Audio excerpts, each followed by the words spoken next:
سلام، من خسروی هستم، مشاور جدید پایه 11 11 ریاضی و 11 ریاضی در واحد آبشناسان.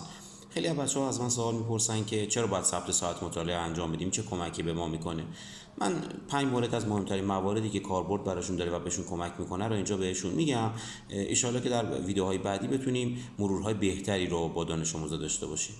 نیاز داریم که عادت‌های مطالعاتی ایجاد بکنیم. بالاخص امسال که سال 11 سال نهایی میشه، برای 12 به همین صورت این عادت‌های مطالعاتی هم ذهنی خواهد بود هم جسمی. از نظر جسمی باید آماده باشیم بتونیم بشینیم جایی و از نظر ذهنی هم آماده باشیم تمرکزمون رو از دست ندیم.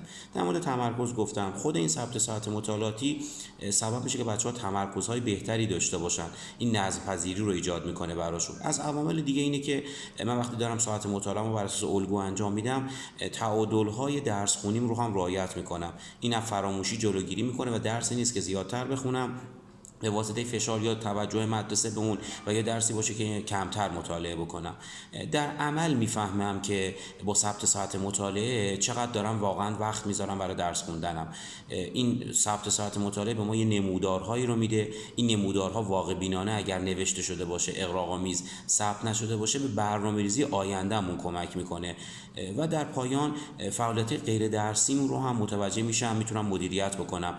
ما باید واقعا تفریح رو به رسمیت بشناسیم و این برنامه‌ریزی کردن آموزشی سبب میشه که در تفریحمون خللی ایجاد نشه.